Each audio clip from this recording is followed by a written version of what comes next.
Hello student, free online teaching one में आप सभी का स्वागत है। तो हम आगे बढ़ते हुए एनसीईआरटी गणित कक्षा 11वीं अध्याय 1 समुच्चय प्रश्नावली 1.4 का ही प्रश्न क्रमांक 5 सॉल्व करेंगे। तो यहाँ पर प्रश्न क्रमांक 5 है कि प्रश्न 1 में दिए गए प्रत्येक समुच्चय युग्म का सर्वनिष्ठ समुच्चय ज्ञात कीजिए। तो यहाँ पर आपको प्रश्न क्रमांक 1 में जो भी आपको क्वेश्चन दिए गए हैं उन सभी के यहाँ पर आपको क्या निकालने हैं, सर्वनिष्ठ निकालना है। सर्वनिष्ठ हम कैसे निकालते हैं, आइए उसको हम थोड़ा सा रफ में समझ लेते हैं। तो जो सर्वनिष्ठ है इसको इंग्लिश में इंटरसेक्शन कहते हैं। इंटरसेक्शन जैसे यदि हमें दो सेट हो, युग्म का मतलब क्या होता है, यहाँ पर जोड़ा होता है। जब भी हम यूनियन या सम्मेलन ज्ञात करते हैं तो दो सेटों का ज्ञात करते हैं। इसी प्रकार से सर्वनिष्ठ भी दो सेटों का यहाँ पर निकाला जाता है। जैसे यदि हमारा एक सेट दिया गया है x, जैसे हम पहले क्वेश्चन के द्वारा थोड़ा सा समझ सकते हैं। x बराबर दिया गया है 1 3 5 और यहाँ पर एक y सेट दिया गया है 1 2 3 और यहाँ पर हमें क्या ज्ञात करना है, सर्वनिष्ठ ज्ञात करना है। तो यहाँ पर जो यूनियन का चिन्ह होता है इस तरफ से होता है, इस प्रकार से होता है, या सम्मेलन का। लेकिन जो इंटरसेक्शन का चिन्ह होता है वो इस प्रकार से होता है, इसके उल्टा होता है, इसके विपरीत होता है।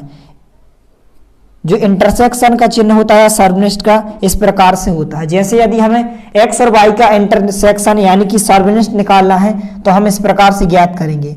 x लिखेंगे इंटरसेक्शन y बराबर, तो आपको क्या करना है, दोनों सेटों में आपको उभयनिष्ठ अवयव को देखना है, कॉमन अवयव को देखना है जो दोनों में हो, दोनों सेटों में हो। यदि हम 3 सेट का निकालेंगे तो ऐसा अवयव आपको देखना है जो तीनों सेटों में हो। जैसे यदि हमें इन दो सेटों में क्या ज्ञात करना है, सर्वनिष्ठ ज्ञात करना है, इंटरसेक्शन। तो आपको क्या करना है, उभयनिष्ठ यानी कि उभयनिष्ठ अवयव को यहाँ पर आपको देखना है। उभयनिष्ठ अवयव भी यहाँ पर क्या होता है, इंटरसेक्शन होता है जो दोनों में हो। यहाँ पर देख सकते हैं यहाँ पर एक है, यहाँ पर एक है, तो यहाँ पर एक हो जाएगा इंटरसेक्शन। इसके बाद यहाँ पर 2 है लेकिन यहाँ पर 2 नहीं है इसलिए 2 तो होगा नहीं। इसके बाद यहाँ पर 3 है, यहाँ पर भी 3 है तो यहाँ पर 3 भी हो जाएगा इंटरसेक्शन। इसके बाद यहाँ पर 5 है लेकिन यहाँ पर 5 नहीं है। तो केवल ऐसे 2 ही अवयव हैं जो क्या है, दोनों में है, दोनों सेटों में क्या है, उभयनिष्ठ है। 1 और 3 यहाँ पर है, तो ये आपका आंसर हो जाएगा, ये आपका क्या हो जाएगा, इंटरसेक्शन हो जाएगा। तो इस प्रकार से यहाँ पर हम ज्ञात कर सकते हैं।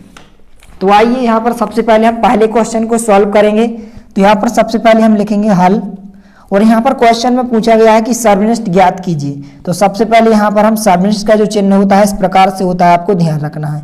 यूनियन का प्रतीक चिन्ह इस प्रकार से होता है और इंटरसेक्शन का इस प्रकार से होता है।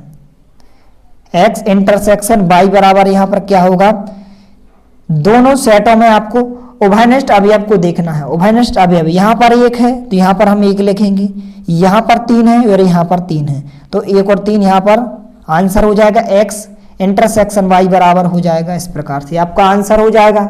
इसके बाद दूसरा क्वेश्चन दिया गया है कि a बराबर सेट में 5 अवयव दिए गए हैं, ए ई आई ओ यू, और यहाँ पर b बराबर सेट में ए बी सी 3 अवयव दिए गए हैं। अब हमें a और b का इंटरसेक्शन यानी कि सर्वनिष्ठ ज्ञात करना है। तो सबसे पहले ऐसा भी आप कर सकते हैं कि जो भी क्वेश्चन में सेट दिए गए उन सेटों को आप लिख लें। लिखने का तरीका जो होता है, सबसे पहले यहाँ पर हम लिखेंगे हल दिया है। क्या क्या दिया गया है, यहाँ पर आपको 2 सेट दिए गए हैं। a बराबर आपको एक सेट दिया गया है, इसमें आपको 5 अवयव दिए गए हैं, ए ई आई ओ यू, या फिर आप डायरेक्टली भी कर सकते हैं। और आपको एक बी सेट दिया गया है, बी सेट में आपको ए बी सी 3 अवयव दिए गए हैं। तो इस प्रकार से आपको सबसे पहले लिख लेना है। इसके बाद यहाँ पर हमें सर्वनिष्ठ ज्ञात करना है। तो यहाँ पर हम लिखेंगे ए इंटरसेक्शन बी, या ए बी का सर्वनिष्ठ, ए सर्वनिष्ठ बी।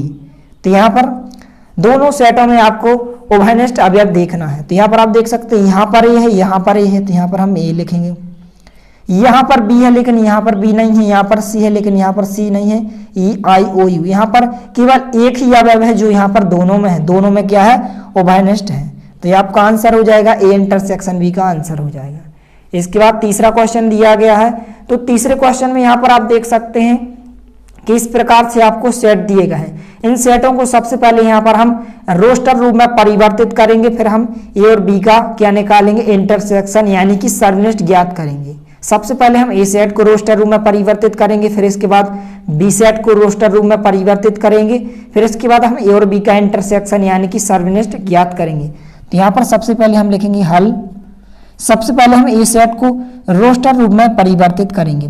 तो यहाँ पर दिया गया है कि x सच दैट x एक क्या है, प्राकृतिक संख्या है और क्या है, 3 का गुणज है। प्राकृतिक संख्या तो 1 से स्टार्ट होती है, लेकिन जो 3 का गुणज है 3, 6, 9, 12 है, 15 है, 18 है, 21 और इस प्रकार से यहाँ पर बताया नहीं गया है सेट में कि 3 का गुणज कहाँ तक है, 10 तक है कि 20 तक। तो यहाँ पर हम डेड डैश लगा देंगे। इसी प्रकार से हम बी सेट को भी रोस्टर रूप में लिखेंगे।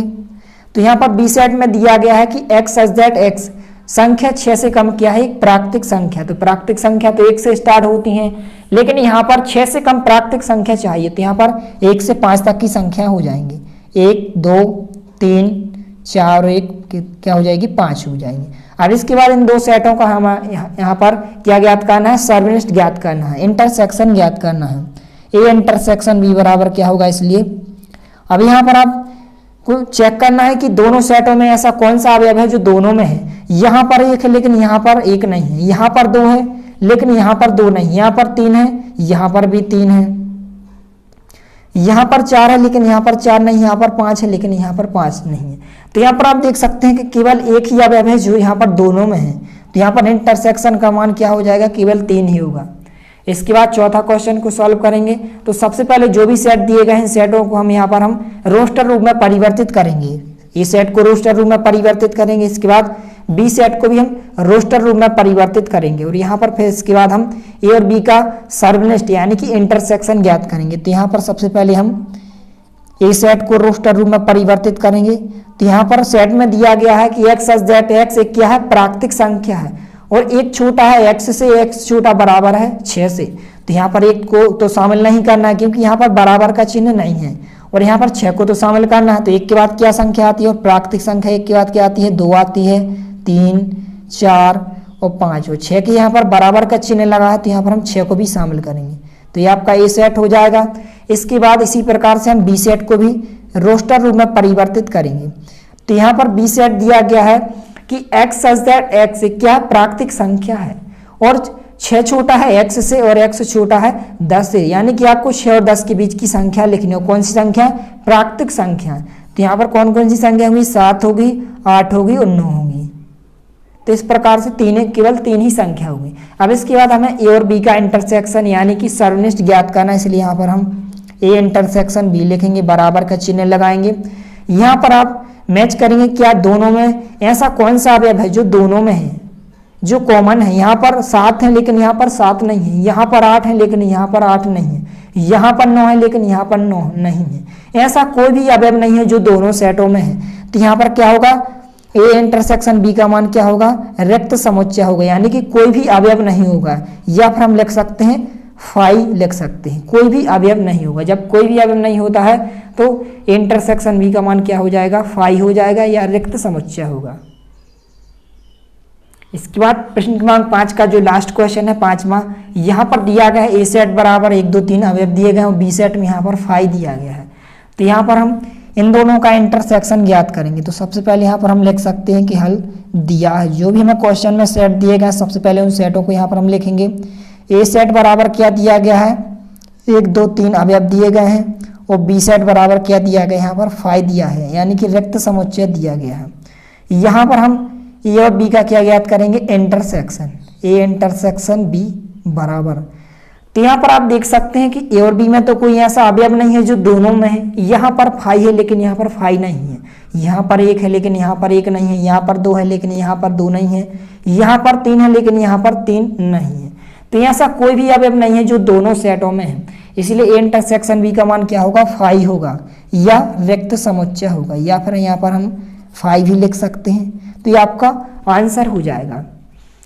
तो इस प्रकार से आपको प्रश्न क्रमांक 5 को अच्छे से तैयार कर लेना है, क्योंकि प्रश्न क्रमांक 5 बहुत ही महत्वपूर्ण है। यदि वीडियो पसंद आए तो प्लीज़ लाइक कीजिए, दोस्तों के साथ शेयर कीजिए और यदि आपने हमारे चैनल को सब्सक्राइब नहीं किया है तो प्लीज़ सब्सक्राइब कीजिए। धन्यवाद।